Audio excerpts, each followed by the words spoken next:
Hello, everybody. And you haven't seen our dumb faces in quite a minute. Welcome back to the Not Morning Show. I'm Kaleb Koho. I'm Kaleb Boatman.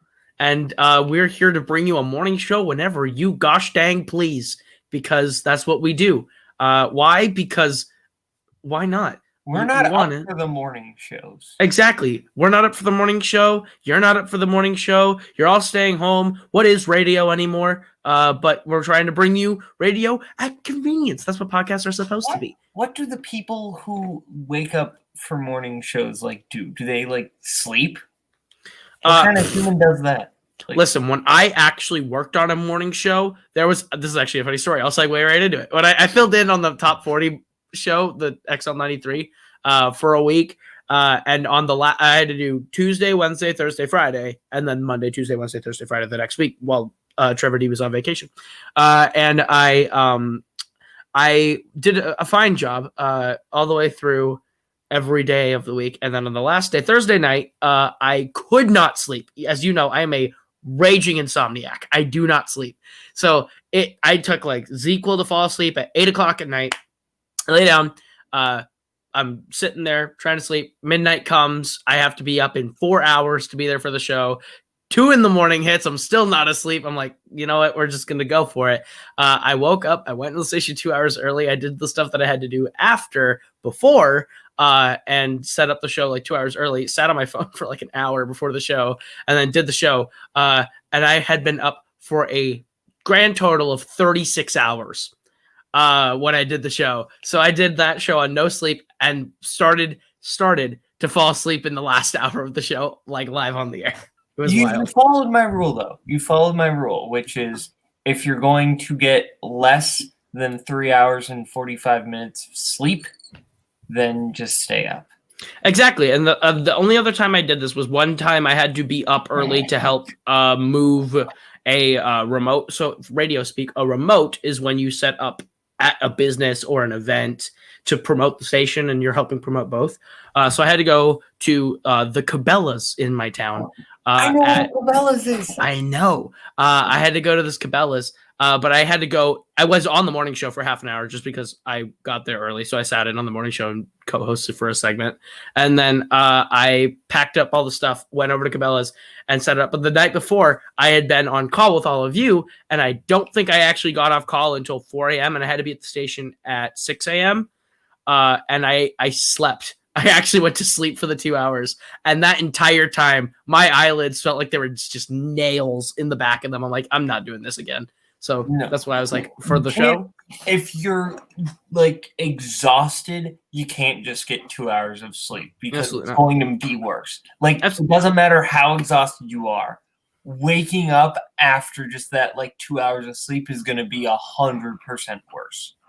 No, absolutely. But I am very happy to see that you know what a Cabela's is. Because a lot of times I'll say something that exists in my town at Hugo's. Hugo's is the grocery store of my town. There's 20 of them. So I'll go I'll be oh, where's the Hugo's? As the national parlance for me saying grocery store. And I'll be in Minneapolis and people will be like, what is that?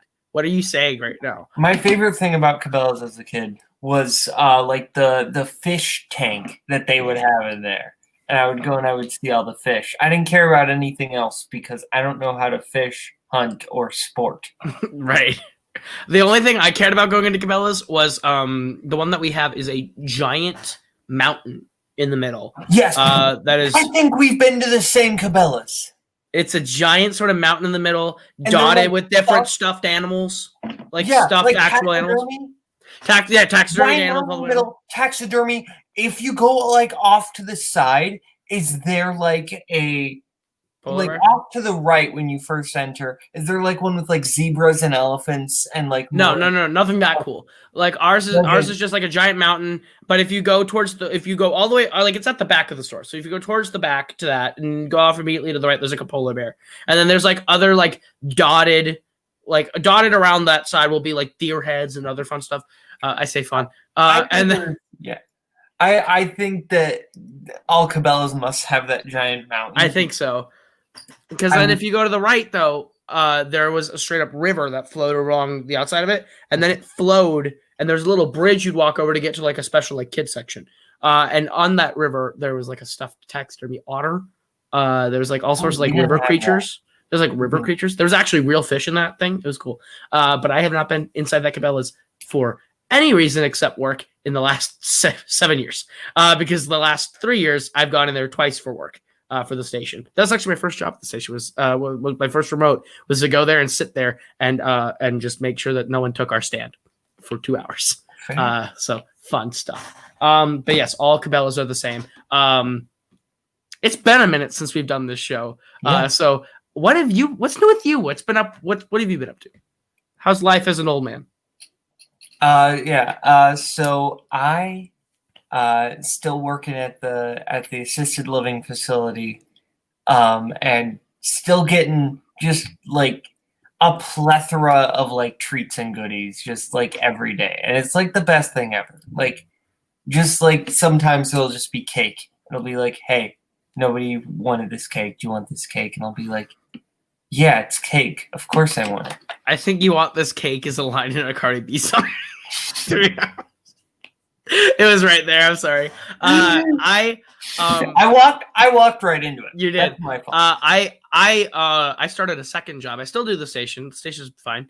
It's a good job. I enjoy it. I love it. But I started a second job with DoorDash. Now I'm a DoorDasher. So and I love it. It's a great job. But I have a DoorDash story to tell. Like I got into DoorDash because I was like, oh, I need money, but also I just want wild stories to tell on podcasts and on the air. That's not true. But I got one. Did I ask for it? No. So here's the thing. You can DoorDash from gas stations. So I went and picked up an order from a gas station, drove it over to these apartments that I didn't even know existed. So the thing about Grand Forks that you have to understand is that this is a town that is not huge, but like if you've been to a place, you've been to a place. And sometimes there's a couple places you haven't been in town. There's sketchy areas. The further north in town you get, the sketchier the place gets. And what's funny is the college is on the north end. Sketchy place. Like on there's basically a severance in the middle of the town, which is like a train track. There's like an actual just train that will come through town, and it separates the town from a north end and a south end. So on the border of the south end, there's this road called Demers, and it's like the only populated road between this train track and north end.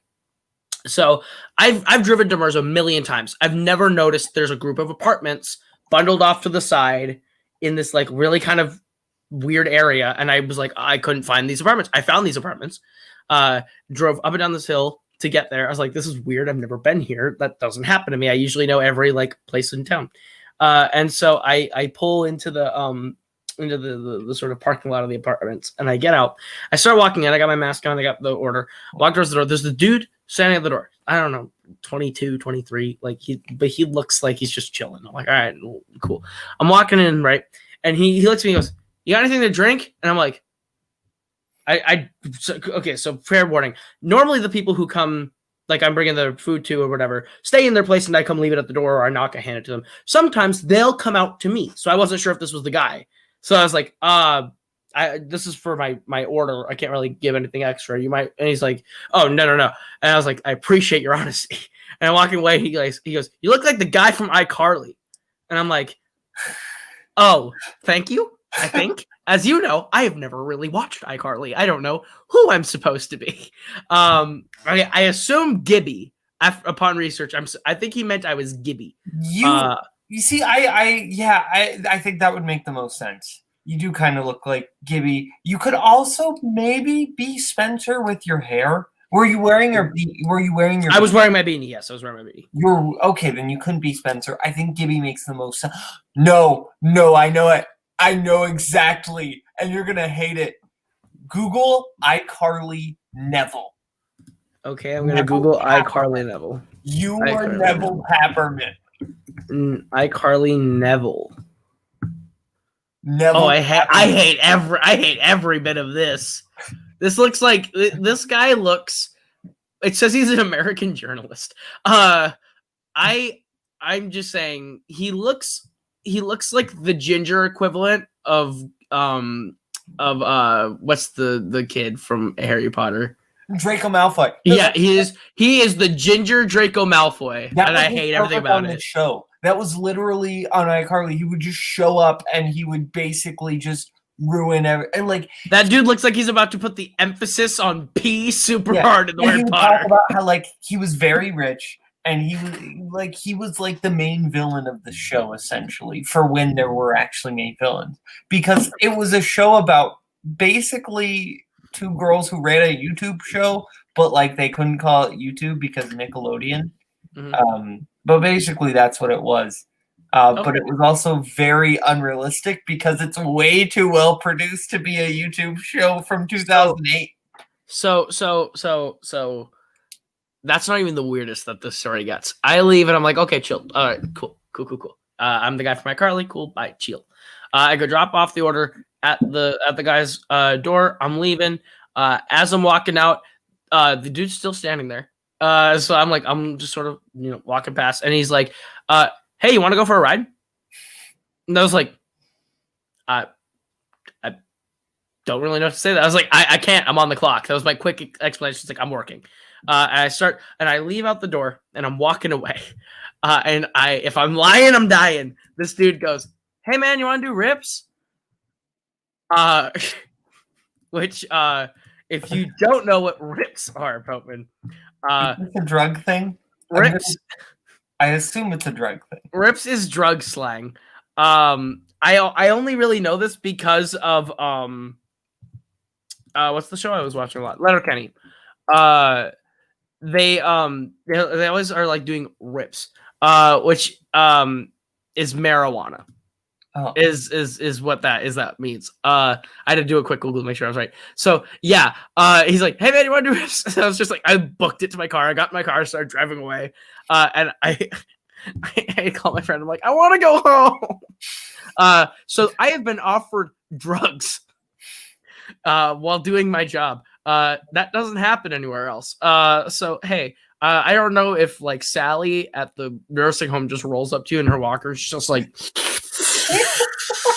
"Oh, kid, you want to do a rip?" Like, I don't know. I was just like, this is whack. I've been waiting for this day to come, and it came, and I'm sad and happy all at once. So yeah, offered marijuana by doing my job. And guess what? The guy who like gave the food didn't even tip. They didn't tip me, so it was for cheap, super cheap delivery. Well, there you go. Okay, here's the thing about DoorDash, right? Yeah. I don't know if I will ever, unless it's like a situation where I just like don't really have a choice. If I have the option not to DoorDash, I won't. And it's nothing against DoorDash. It is because of my dad.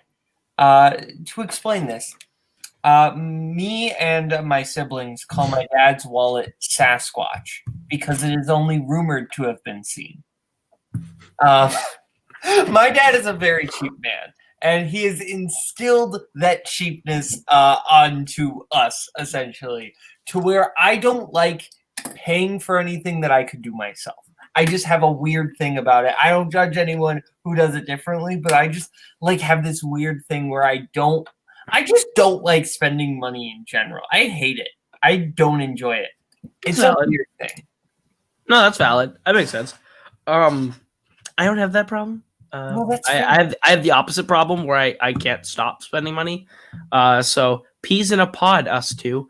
Well, welcome back to the Not Morning Show. Tangents and welcomes and greetings back aside. We have a format, I guess. Do we? Ish. This is how morning shows work. You make a timeline, you throw out the timeline, you take bits and pieces of the timeline and put them back together. So it's like the X-Men universe. Exactly. So what we normally do on the show is we go over famous birthdays. We'll go over some of the famous birthdays today. And we're gonna see this website ranks them based on popularity, and I never know who the most popular are anymore, and that's how you know I'm getting old. So I want to see if you recognize some of these. I'll give you one. I'm only gonna read the ones that like I think are like valid enough to say, because I don't know. I don't know who Domi Vuitton is.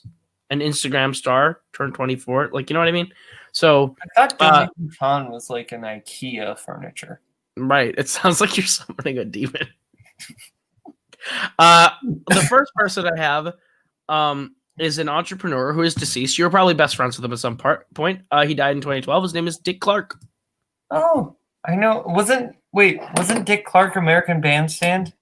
I believe so. Yes. Yeah. My grandma used to watch American Bandstand every Sunday night. Fair. How familiar are you with the social media platform TikTok? I am glad I am not more familiar with it. Lovely. So we're going to move on to a TV producer that I know you're very familiar with. He turns 55 today, and he's brought us such classics. Please tell me who I think it is. Such classics as Glee, The Politician, American Crime Story, American Horror Story. You see the track record slowly going to 500. And this man's name is Ryan Murphy.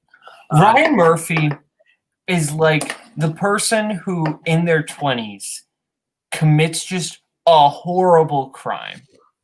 But then they know that like they need to just spend the rest of their life basically paying back for it and doing the right thing. And then they get their life back on track. That's why I respect Ryan Murphy. Because he basically like just did the worst thing ever and created the TV show Glee. But then he also created American Crime Story People versus OJ, which is one of the greatest seasons. And the assassination of Gianni Versace. I haven't seen that, but I've heard it's good. It's great. It's great. Okay. People versus OJ is better, but I've seen the OJ one, and that one is fantastic. It's one of the most perfect single seasons of television to exist. Courtney B. Vance as Johnny Cochran. Incredible. John Travolta. John Travolta's really good. Cuba's great. And David I know Schwimmer is a Kardashian, and I love it. David Schwimmer. David Schwimmer is a Kardashian. And just an incredibly underrated show in The Politician that more people need to watch. Absolutely. Ben Platt is a god. Ben Platt is the best. We also love Laura Dreyfus. Laura Dreyfus. Yep. All right. The next birthday I have, he is a stage actor, but everyone knows him for a certain film. He turns 68 today. His name is Mandy Patinkin. He killed his father. Prepare to die. Inigo Montoya turns 68 today. So happy birthday, Mr. Montoya. His name's Mandy Patinkin, but I will never not see him as Inigo Montoya. And then we go through a bunch of people that I don't know. But hold on. I have a question. You are very familiar with the sport of chess. I'm not very familiar. I am vaguely familiar with chess. I could name you like one famous chess player. Is that one famous chess player Magnus Carlsen? Okay, never mind. Two famous chess players because Magnus Carlsen turns 30 today. Okay, I know Magnus Carlsen because I accidentally stumbled onto a YouTube video that I did not understand. And I didn't know which of them was Magnus Carlsen in the YouTube video. So I still don't know what Magnus Carlsen looks like. But like it's basically just the shortest championship chess match ever that like ended in a draw after 4 moves. But I don't really understand what's happening, which is why I'm going to watch the Queen's Gambit, and hopefully eventually I will have understood what happened, even though the Queen's Gambit has nothing to do with the Magnus Carlsen thing, but it'll maybe make me understand chess. You ever see the movie Searching for Bobby Fischer? No, and I've also never seen Pawn Sacrifice. I haven't seen Pawn Sacrifice either, but Searching for Bobby Fischer, not a Bobby Fischer movie, despite the title. It is basically just about like this child chess prodigy who gets compared to Bobby Fischer. And it's got like Lawrence Fishburne and Joe Montana and Joan Allen, and it's great. It's legit underrated. It's one of my dad's favorite movies. Cool. I'll have to check that one out. Then we go through a bunch of TikTok stars who are famous and more famous than I am and also younger than I am, and it makes me sad. All right, so number 20 is a punk singer who turns 65 today.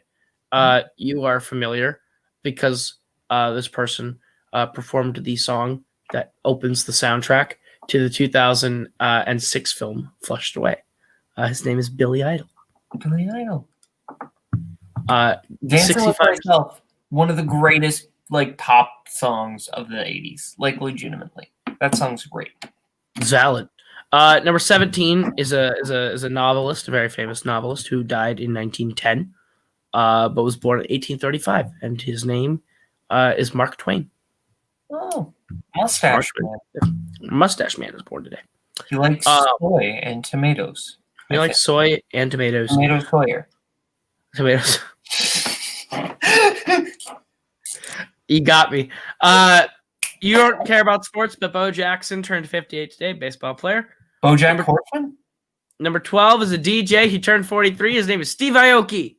I know him. Yes, you do. We're running into a lot of people that we don't understand or know. So number 9 is America's dad, kind of. He's getting there to be like America's like weird uncle, dad, 55, movie actor Ben Stiller. I don't think he is definitely he is America's neurotic cousin. That's true. That's what Ben Stiller is. Ben Stiller is America's neurotic cousin. I like Ben Stiller in movies because just like me, he is a very like nervous intellectual that gets panicked by everything and just finds himself in awkward situations. We think Ben Stiller did a lot of coke in the late 90s, right?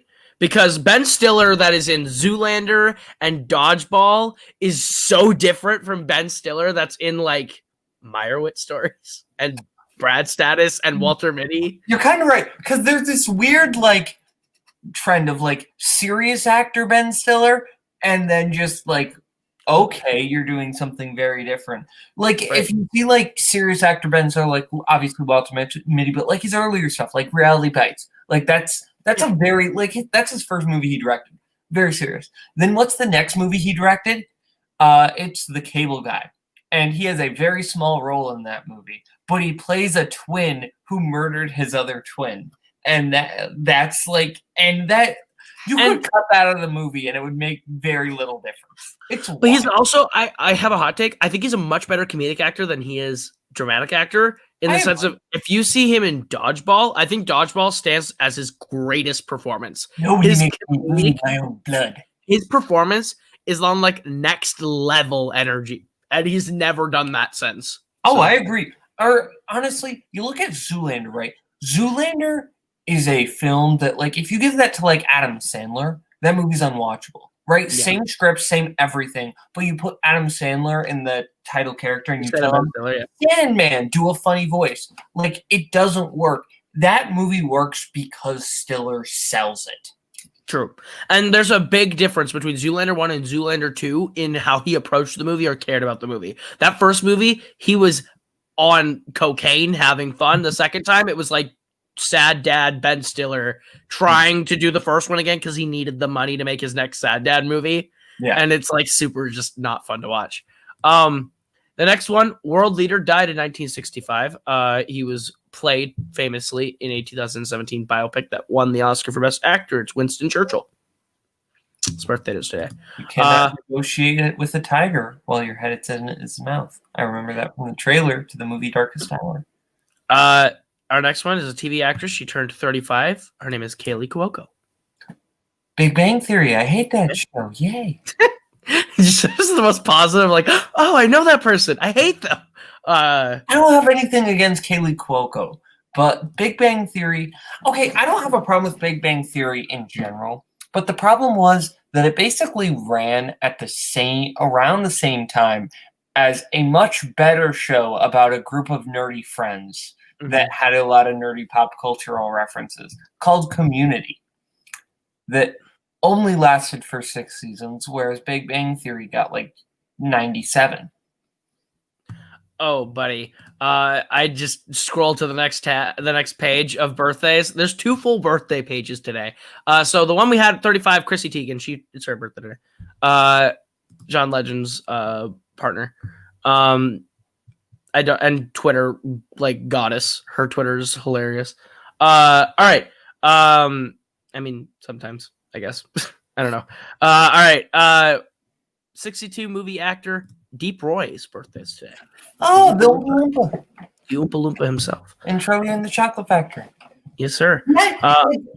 He does not get enough credit for, like, having to play every single character, plus sing, plus actually play the instruments. Like, he is like working really hard in that movie.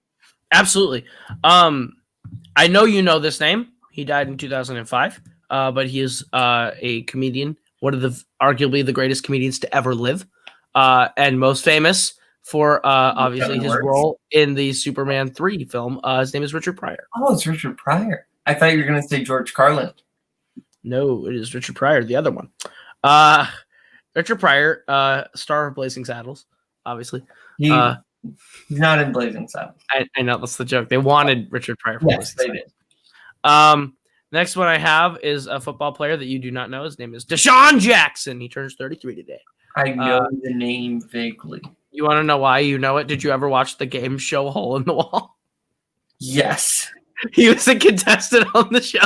Like, I guarantee you that's why you know the name Deshaun Jackson. Not from NFL at all. Probably his name. Let's see. The next one I have. Pop singer. Actress. Turned 74 today. She's most well known probably to our generation as Hocus Pocus's very own Bette Midler. Oh, and also in The Politician. And The Politician. She is the best part of season 2. All right.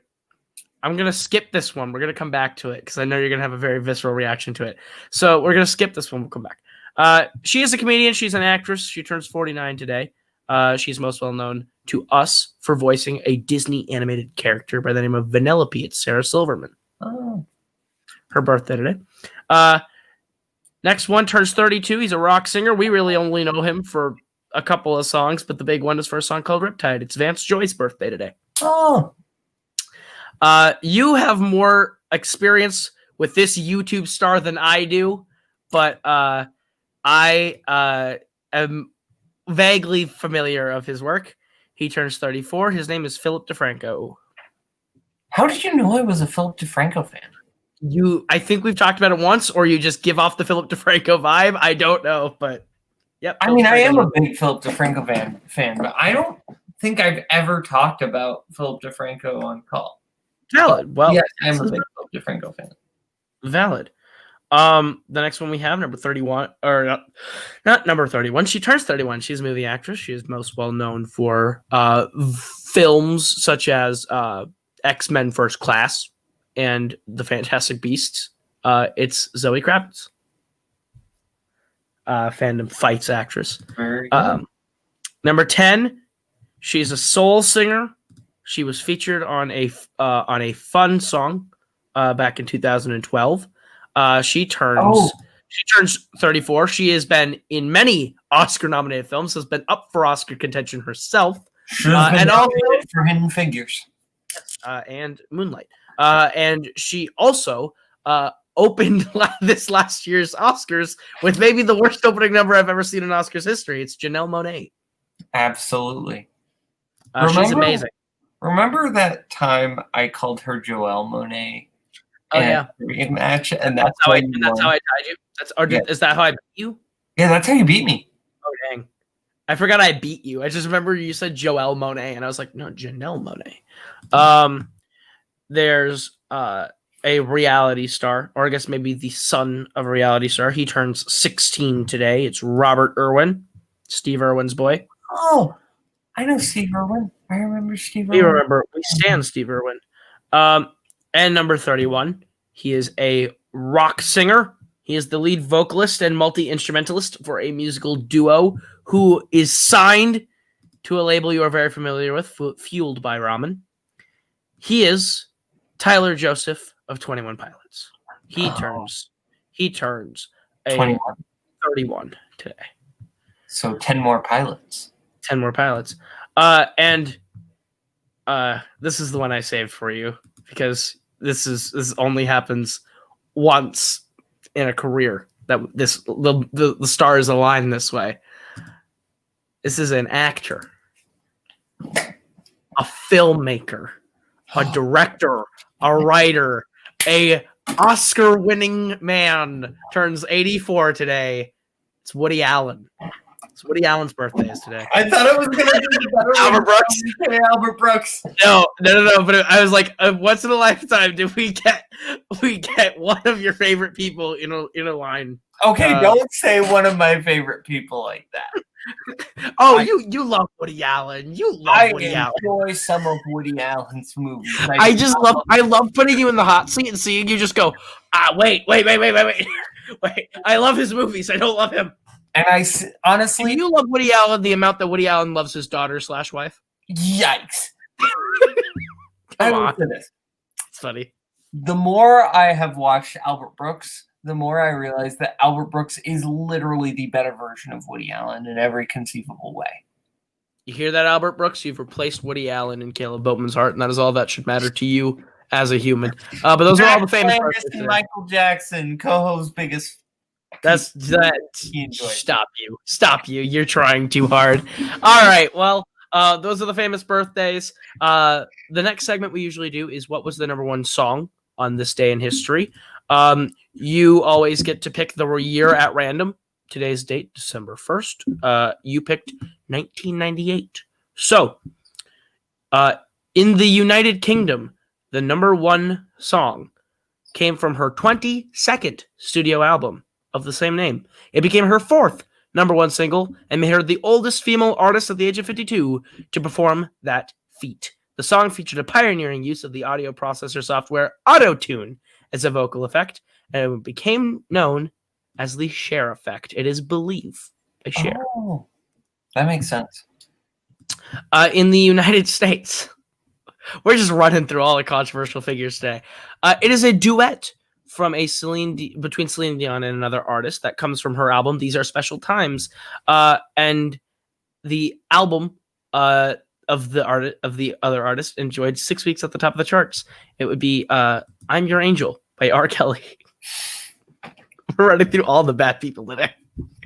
The next one in the for the Aussies, it was released as the first single from her debut album, self-titled Jennifer Page. The song is called Crush, and it topped the charts in Australia, Canada, and New Zealand while peaking at number 3 on the US Billboard Hot 100. Is the song Orange Crush by R.A.M.? No. Cher's Believe also topped the charts in Germany and in the nation of Canada. From her fourth studio album, Supposed Former Infatuation Junkie. The song was nominated for Best Female Pop Vocal Performance at the 2000 Grammy Awards and lost to Sarah McLachlan's I Will Remember You. It is Alanis Morissette's Thank You. That's fair. I enjoy Alanis Morissette. I like Alanis Morissette. I mean, who hasn't rocked out to You Oughta Know on Rock Band on a Friday? Who hasn't done that? Who hasn't done that, you know? Have they also additionally rocked out to 9 in the Afternoon by Panic at the Disco and absolutely crushed it? With a man by the name of Dr. Cameron Redshaw on the drums. Who killed it on the drums. I am introducing you to a new segment. This is called On This Day in Film History. Ooh. We're back into the files of film and TV history to hit some of the highlights for you. A historic publication on December 1st, 1953. Hugh Hefner publishes the first edition of Playboy magazine and features which famous actress as the magazine's first centerfold? I want you to take a guess. What famous actress was the first centerfold of the first Playboy in 1953? I'm going to say Marilyn Monroe. That is correct. It is Marilyn Monroe. Because, that era, that's the obvious guess. You're not wrong. What are you going to say? Betty Davis? An event of interest in 1957, December 1st, 1957. Sam Cooke, Buddy Holly, and the Crickets debuted on The Ed Sullivan Show. In 1982, major film premiere, Tootsie, directed by Sidney Pollack and starring Dustin Hoffman and Jessica Lange, premieres in Hollywood. That movie, have you seen Tootsie? No, I have not. I think you would enjoy Tootsie. Tootsie is very good. It's fair. Then we jump 2 years forward to December 1st, 1984, where Eddie Murphy and Judge Reinhold's Beverly Hills Cop, directed by Martin Brest, premieres in Los Angeles. That movie is so much fun. It is so much fun, and the soundtrack is great. This is not like a super major ultra mega event, but I wanted to note it. On December 1st, 1988, NBC bids a record $401 million to capture the TV broadcasting rights for the 1992 Barcelona Summer Olympic Games. There you go.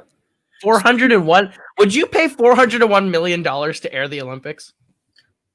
Probably not, because I don't watch the Olympics. But speaking of the Olympics, I learned a fact today. It's probably something you already knew, and this is a Okay. tangent, but it's interesting.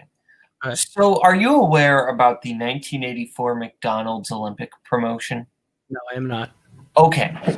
So, in 1984, when the Summer Olympics were held in Los Angeles, McDonald's basically had this promotion where if you bought like basically, I think anything, you would basically get these, basically like a scratch card, and you would scratch it off and it would have an Olympic event on it. And if the U.S. won that Olympic event, then you would get a free Big Mac. If they won gold, you would get a free Big Mac. If they won silver, you would get like free fries. And if you won bronze, you would get a free drink, right? Okay. Okay. So like at first you think, oh, is that a little risky? But it's like a lot of the events were ones that like the Soviets were like very good at, like Russia was very good at. Right. Biggest problem. That was the 1984 Olympics. That is the year that the Soviet boycott happened. So the Russians did not compete, and neither did East Germany. So the U.S. like swept, and McDonald's like lost so much money. Wow. So much money. I feel so bad for Big McDonald's. See, I don't feel bad for Michael Keaton, the founder. I know, right? Absolutely. On this day, December 1st, 2003, The Lord of the Rings, The Return of the King, the third and final film in the Lord of the Rings series, directed by Peter Jackson and starring Elijah Wood and Ian McKellen, premieres in Wellington, New Zealand. I have a controversial opinion. That is my favorite of the three Rings movies. That's your least favorite of the three? Yeah. I think that's the best of the three, because here's my thing. I don't like The Lord of the Rings. I don't like any of those movies. They're not movies I enjoy. I don't like them. But Fellowship is my least favorite because it is the most like long, bogged down, exposition heavy, boring one.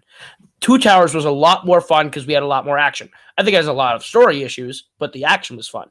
Return of the King, I think, had a good story and great action put together. So that's why that one was the one that worked the most for me. I get the multiple endings thing. It ended like 30 times over, but at that point, it's fine. We had to wrap up a lot, so I get it. The least Boatman one because of how actiony it is. That's true. But would you believe me when I tell you that the prequel trilogy's first film is the one that I like the most of all six, is The Hobbit and Unexpected Journey? For a second, I thought we moved over to Star Wars, and I was like, what? But no, I get what you mean. Oh, yes, Phantom Menace, when you know Revenge of the Sith might be my personal favorite Star Wars movie. If we're talking favorite Star Wars movie, it might be Revenge of the Sith. Best, easily Last Jedi for me. But fact you like Unexpected Journey more than Two Towers and Fellowship and Return of the King just makes me sad. Yep. I like Unexpected Journey. Speaking of The Hobbit, though, on December 1st, 2014, the Middle-earth franchise came to an end so far with The Hobbit, Battle of the Five Armies, directed by Peter Jackson, starring Martin Freeman and Ian McKellen, premiering in London. In 2018, Ariana Grande releases the music video to her single, Thank You Next. Biggest launch ever for a YouTube music video premiere. Honestly, I think that's objectively one of the best music videos of like the last 5 years. Really? I think in terms of actual like music videos, like because music videos aren't really a real thing anymore. They're just kind of like, hi, I'm performing. Like I think that was actually the Mean Girls references were like a really creative thing. That's fair. I will say yes, the music video. I don't love the song. No, I agree. I'm talking about music, the actual video. Fair. I was gonna say like I don't hate Ariana Grande. I like Ariana Grande. Some of her hits are some of my favorite songs ever. Problem is like maybe her best song ever, and I love it. But Iggy Azalea one? Iggy Azalea has never been better than that song. That's the only time she's ever been great. That's like saying this was the best time I ever had with Joseph Stalin. I did. Yikes, dude. But I will say, I think Ariana Grande, though not my favorite artist, is probably one of the people I respect the most in the music industry, because she drops album after album after album like clockwork on like an 8-month period. like 8 months between albums, drops them, and there's at least 4 hits on every single one. Like, that's impressive. The only other person I know that can do that is like Taylor Swift. And I love Taylor Swift. So I was just like, that's, yeah. And the last one, which is very near and dear to my heart, comes in December 1st, 2018 as well. The computer animated film Spider-Man Into the Spider-Verse premieres in Los Angeles ahead of its win for the Best Animated Feature Oscar in 2019. Okay, I have a question. Yes. When you saw the trailer, like the first trailer to Into the Spider-Verse, what were your thoughts? I thought it was good. It looked fine. Like, here's the thing. I was never excited for this movie. I was like, this is gonna be fine. This might be cute, might be fun. The post-credit scene to Venom was the first time where I actually paid any real attention to the movie. And then I saw it because I felt like I needed to. The reviews were good, so I was like, okay, I'll go see it. The reviews were like overwhelmingly positive, so I was like, oh, this has got to be good. And I went and saw it 2 weeks. I don't even know if it was 2 weeks. I saw it like very close proximity to when me and my girlfriend had broken up, like long term. So like I saw it because my mom was like, let's go see it. So like you take your mind off it. And I remember liking it and leaving the theater going, I think that was good, but honestly, I'm in such a fog. I don't know if that's like accurate. And then I saw it the second time and went, oh no, this is like incredible. And I saw the movie, I think 4 times in theaters, which I don't go to the same movie a lot unless I love it in a theater. Like the most I normally do is 2 viewings. If that, like if it's a movie that I think is like big, there's not a lot else to see. Like I do two viewings in the theater unless it's like, Avengers Endgame, which I saw 12 times because I fell in love with that movie hard. That was like, that is the single greatest film experience I've ever had in my lifetime so far. Avengers Endgame was a incredible experience. You saw that Twitter, there's like the Twitter thing going around where it was like, name what you miss most about the movies. And I was like, I miss opening night of Avengers Endgame. And I don't think I'll ever feel that high again of just walking in, watching the movie, and then Portals happens, the music, everything happens. And as a comic fan, not even just as a fan of the MCU, just as a comics fan, I was just like, so like movie theater experiences, Endgame, top 10. That was a weird tangent. I don't know the last time I saw a movie twice in the theater. I want to say the last time I did it was maybe Guardians 2. Whoa, you really don't do things twice. Yeah, I just generally don't see a movie twice in the theater. Like, I see it once for the theatrical experience, and then I wait for the DVD. I think the last time I saw a movie twice in theaters was 1917. I saw that twice in a theater. Because that's a movie that I think I really only want to watch in a theatrical setting. I agree. That's a movie that I just don't think lives outside of theater. I agree. That's why it didn't win Best Picture, and Holtzman can, accept that. Parasite's a better movie. All right. Speaking of, Canada, have a funny little news story for you. So you are aware that Canada has a military, right? They do? They do. What, do they in fact, they have an army. Bullets, maple syrup? It's actually maple tree wood. But they have a Canadian army. Pirates used. Yep, absolutely. They have a Canadian army, and they celebrated the 5th birthday of a beloved polar bear at the Toronto Zoo by giving the animal of a promotion to honorary master corporal.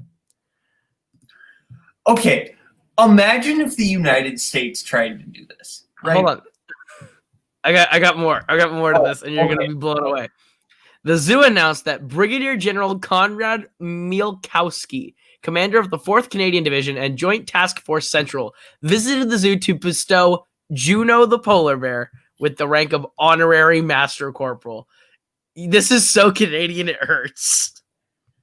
Imagine if we, did this in the U.S. I feel like it doesn't matter who tried to do it. It would basically, people would be like, you're letting the polar bear be a general. You're disrespecting the troops. Right. And okay. Here's more. Juno was born on Remembrance Day, the Canadian holiday for honoring armed forces members who died in the line of duty, and was named in honor of the Canadian landings on Juno Beach in World War II. That is sweet, and honestly, I think the entire bear being a tribute is sweet. No, honestly, I could care less about the general thing. It's cute, I guess. No, like, I think you're 100% right. If we did that here, I think people would actually throw a fit. People would actually be mad. People would be very mad. It's like very silly, but like that's a fun idea. Like that's right. That shows like they're having fun over there in Canada. Right. Canada has it made because they don't take themselves seriously whatsoever. They're like, we're Canada. There's a reason like so many of the best comedians come from Canada. Right. Canada honestly produces a lot of great things and are honestly just a really carefree, laid-back country. And that's because they're right above us, who is probably one of the most aggressive countries to ever exist in the world. Because we always go around, we're the best. We have to be the best. And other countries like, prove it. We're like, fight me. And we're the tough, popular kids on the playground. And Canada is the alt kids in the corner. And that's why I resonate with Canada so hard. True. We are truly honored that the Canadian Army has promoted Juno to Master Corporal as she continues to be an outstanding ambassador for her counterparts in the wild. Juno the Bear was previously dubbed an honorary private by the Army before later being promoted to honorary corporal. So, congrats. I need to look at this. It was Master Corporal Juno. There you go. Your accent that you were just doing is going to be my segue into the next one. Because I have a crime story, one that you're gonna love. Okay. What is so? The story? Martin Scorsese was arrested for doing heroin. No, I'm kidding. He was arrested for having a mound of cocaine. No, you are a fan of the Scorsese gangster pictures. I am. I would consider myself a fan. I think they're very stylized. They're very fun. So you love stylized gangster pictures. Yes, I like the gangster movies.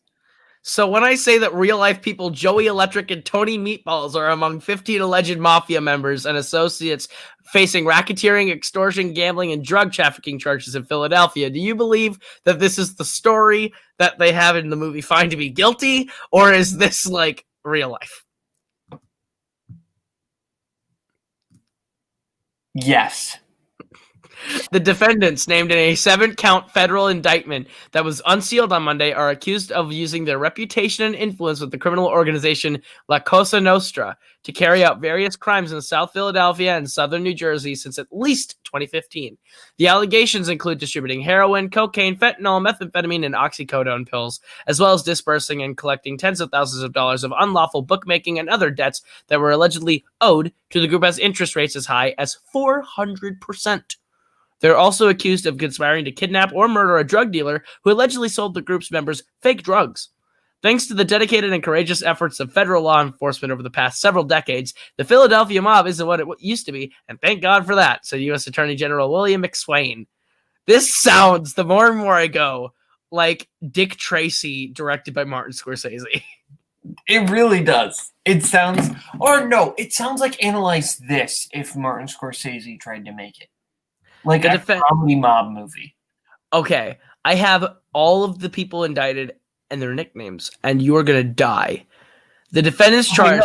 No, here's what you're going to do. You're going to give me their name. I'm going to try to guess what their nickname is. Okay, and I will tell you if there are multiple, because some of these have multiple. Okay. So, Stephen Mazzoni, age 56.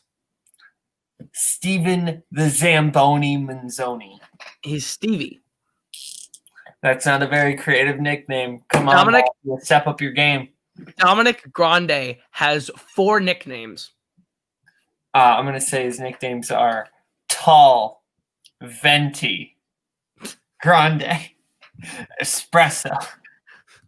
They are Dom, Mr. Hoppins, Mr. Brown, and Dom 14. What? Dom 14? Dom 14 sounds like it's his Fortnite name. Okay, guys. So, my mom, she needs me in like 5 minutes, so we can only play one more game. Okay, like that's the way it's gonna go. If you got a problem, I'll break your kneecaps. Bada bing, bada boom. Bada bing, bada boom. Your next one is Joseph Servideo. He's 60. I'm going to say Joe is considered one of his nicknames. Nope, that's Joey Electric. Salvatore Mazzoni, age 55. I'm going to say he is Salvatore, the Zamboni Manzoni. He's Sonny. Joseph Malone does not have a nickname. He's 70. Louis Beretta has a nickname. He's 56. Is his nickname Louis the Beretta? Because what are you doing if it isn't? No, his name is Louis Sheep. You have a literal gun in your last name, and you don't go with anything related to that. You're just, I want to be a sheep, but not a gun in your last name. No. It's because he uses the Beretta and he puts people to sleep. You understand? Sleep with the fishes. Bada bing, bada boom. Victor DeLuca. Hey, count me. Victor DeLuca has one nickname. He's no, he's Big Vic. Kenneth Arabia, age 67. What's his nickname? Aladdin. Kenny. His name's Kenny. Daniel Castelli has 4 nicknames. He's 67. Okay, what is his name? Daniel Castelli. Daniel Castelli. Dan. Danny. Denny's. Pizza Hut. Danny is one of them. Boom. Danny. Take that, Mafia. Danny, Cozy, Butch, and Harry. Those just sound like rejected cartoon characters. And the last one is Anthony Gifali, 73. I'm going to say his nickname is Tony. He's Tony Meatballs. That is Tony Meatballs. Close enough. The La Cosa Nostra organization in Philadelphia is one of several Italian-American LCN organized crime families in cities throughout the U.S. The purpose of the LCN in Philadelphia and elsewhere is to make money through the commission of various crimes. The case is being investigated by the FBI, the Philadelphia Police Department, the Pennsylvania State Police, the Pennsylvania Office of the Attorney General, and Martin Scorsese. So that is your stupid criminals. There's an actual Tony Meatballs. There's an actual Tony Meatballs. How does that make you feel? There's the Tony Meatballs running around Philadelphia. Not anymore. Honestly, like Tony Meatballs sounds like a cartoon character, and I just want to run in and be like, "Hey, Tony Meatballs, what's up?" And he'll be like, "Hey, Gabagool, hey, it's Tony the Knife." You know what I mean? It's Tony Lip. All right, Tony Lip, Gabagool, Gabagool. I feel like we're gonna get in trouble for this. All right, your last story I got for you. We always kind of end on something a bit movie related. We'll talk about things coming out in a minute because Netflix is doing a new movie a week every week starting this Friday with a movie you're very excited about. You're going to talk about 3 days from now? We will. Don't worry. But Netflix is releasing a movie a week every week for the rest of the year, and each of them are an actual Oscars contender movie with buzz. It starts this week with Mank, which is your most anticipated movie to exist. There's also coming out this month, The Prom, starring Meryl Streep and James Corden, an adaptation of the Broadway musical. I'm very excited. It's not Mank, so put it in the fire. The Midnight Sky, directed by George Clooney, also starring George Clooney, about him trying to warn astronauts that they're coming back to a post-apocalyptic Earth. You know what I would love to see if I look out into the midnight sky? Mank. Ma Rainey's Black Bottom, the Oscar-contending film starring Chadwick Boseman and Viola Davis, the final film performance of Chadwick Boseman. Both are expected to be nominated for and potentially win the Oscars for Best Actor and Best Actress.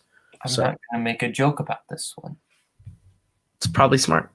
And that's their slate. Those are their last 4. I think there might be a 5th one I'm forgetting. But those are the movies coming out this month. And Hillbilly Elegy came out. Heck. Hillbilly Elegy exists.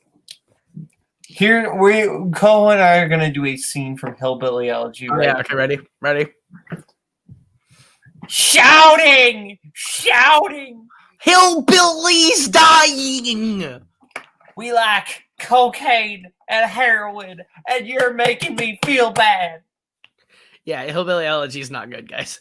Glenn Close is fantastic. She's great. She is great. Adams is really good. Everyone else, no. I don't get why people think Ron Howard's a good director. He isn't. He's handled 2 good movies. It's valid. But that's not the story I have. We'll go through the Netflix slate. There's an actual movie related story that's coming out today. Los Angeles is a hot spiked area for COVID-19. So there's a very iconic location that people like to film and travel to called Union Station that they have an instant testing station at. Union Station and the testing facility are being shut down for today only, entirely, because they are filming a movie there. Ooh. And I want you to guess what this film is. It is a remake of a film that you definitely know from the 90s involving a member of the Scooby-Doo cast.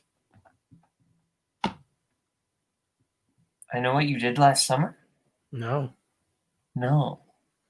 Member of the Scooby-Doo cast. Scream? No. Not Scream.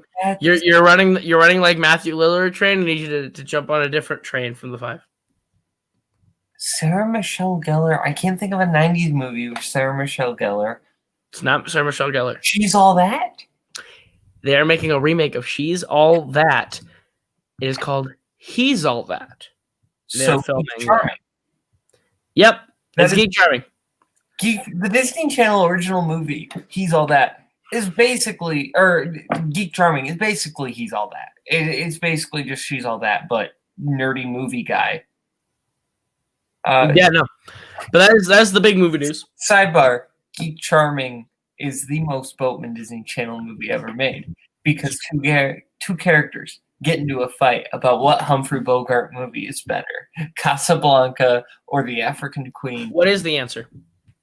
Between those two, it's Casablanca. The best Humphrey Bogart movie is probably In a Lonely Place. That movie slaps. Fair. I've heard The African Queen's actually kind of boring. So I like it more than some people, but yeah. Valid. Bogart and Hepburn are great in it, though. So we've run through all of our stories and run through all of our bits. What we normally do to wrap things up is to talk about what we've been watching and to give recommendations. So what have you been watching? Okay, well, what I have been watching lately, I watch a lot of 2006 movies, just like you. One movie I watched because of you, I'm going to steal it so you can't recommend it. We referenced it. Find Me Guilty is, like, so much fun. That is, like, one of the most fun, like, gangster courtroom drama movies. I really enjoyed that one. Vin Diesel can act, apparently. I didn't know that. Yes. I watched that and I was like, oh yeah, everyone says Vin Diesel's good in it. He's probably like slightly better than he is in some of the Fast and Furious movies. Because I'll be honest with you, he's never been really great in anything. I think he's been good. I think he was good in the first Fast and Furious movie. And I think he was good in the fourth one. I think that in both of those he is good. And everything else he phones it in, he's Vin Diesel. But he's incredible in Find Me Guilty. Like, really, really good. And I think that's a product of Lumet's directing, being able to pull that out of him. But I want Vin Diesel to go for an Oscar again, because I think if he tries, he could get nominated for sure. He's great. Guilty. Are you going to talk about the TV show you've been watching lately? Because I've also been watching it lately. I will bring it up, but the movie I want to recommend is not as fun as yours, but we both watched it. I got you to watch it as well. It's called United 93. Yes. It's about the plane that did not hit any of its targets on 9/11. It is a real-time film directed by Paul Greengrass with no real actors in it. They are all related to the people who died on the plane crash. It's a very sobering film, but it is a very, very well-made movie, and I recommend it. One of the best movies I will never watch again. Exactly. Never going to watch that movie again, but it is incredible. On a lighter note, I love Aaron Sorkin to death. This is my favorite writer to ever walk the face of this earth. Everything he makes is something I love. I've watched everything he has made this year, either rewatched or watched for the first time. Almost. I'm trying to round out his entire filmography, film and TV. I watched A Few Good Men this year. It's good. I've watched The American President. Loved it. I rewatched Social Network. Perfect. Moneyball. Perfect. Steve Jobs. Perfect. Molly's Game. Great.